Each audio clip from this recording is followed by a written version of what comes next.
Hi, I'm Judy Vitale. I'm here with your weekly horoscopes at work for the week of June 18th through 24th, 2012. And hey folks, it really is going to be 2012 this week. We're going to have that big Uranus square Pluto thing that I've been talking about for the last month or so. That's going to take place on Sunday. So expect more than a little bit of tension throughout the week. And there are some other things that we need to speak about and to understand that are going on as well. But do keep that in mind. Next Sunday, things might be a little bit different than they are right now. If not on the actual level, certainly on an unconscious level, because the planets Uranus and Pluto definitely do work on us on an unconscious level. So we'll be talking lots about that. Stay tuned to the site. You'll hear more. Let's just get right to the week. Monday, we have the moon in Gemini, but it's not just any moon in Gemini. This is the last day before the new moon. So gather everything that you have together in order to prepare for whatever it is you might want to launch as a new project or something new on the day of the new moon, which is Tuesday. The new moon is going to be in Gemini, the very last bit there, 28 degrees of Gemini. But it's a very crucial time to really make sure that you're on mission with what it is that you're doing and that you really feel as though you're fulfilling your purpose in your life. And if you don't know what that is yet, there are ways of finding that out too. We'll talk about that later. On Wednesday, guess what happens? Summer starts. Sun goes into Cancer and we have the summer solstice. Not only do we have a whole new season, we also have the sun going over that troublesome Aries axis again. So the sun, when it does this, does tend to trigger certain events. So watch the news carefully on Wednesday. At work, I want you to understand that the moon in Cancer is also going to start to activate Uranus and Pluto because the moon will square Uranus and oppose Pluto. And you're going to have Mercury square Saturn. And that is all going to spell, I guess, a lot of opposition to anything new, but it's also going to be inevitable that we're going to have to accept some changes. So Wednesday could be a pretty eventful day.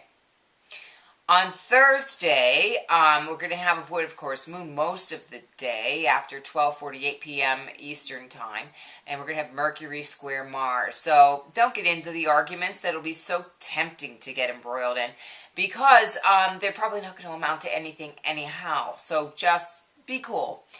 Stick to yourself.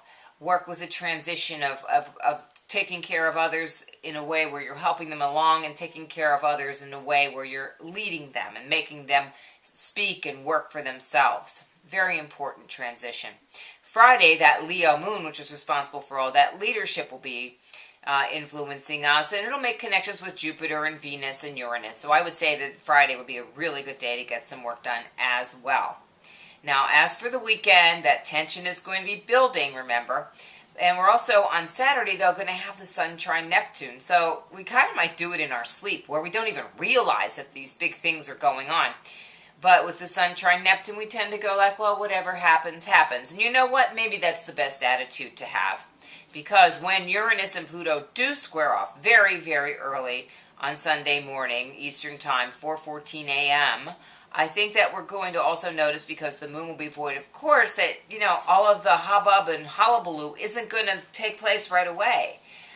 Uranus and Pluto making their square with a void, of course, moon might mean that it doesn't affect us right away. But don't worry, it's going to give us plenty of chances to do that, because these two planets will continue to do a tango well through the year 2015. So get used to this feeling of, somebody who wants to transform everything and somebody who wants it right now.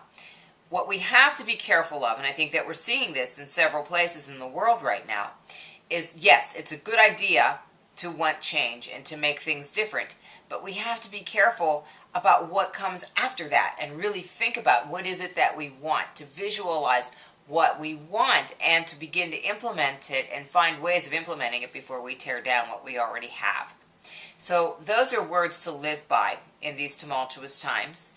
And I can promise you that next week will be even more eventful than this one. So keep watching us here at the YouTube channel and on readthestars.com. If you have any questions or comments, you can address them to me at Judy, Judi, at readthestars.com. And if you would like to have a private video reading where I take a look at your personal information and give you a 5 to 7 minute synopsis of what I think you have to know right now in these times, and I'll also answer your questions, you can do that by clicking on the page that says private video reading on readthestars.com. Until I speak to you again or I hear from you again, I hope that you have a very productive week. And remember, as long as you have yourself and you have your spirit, whatever happens, just happens.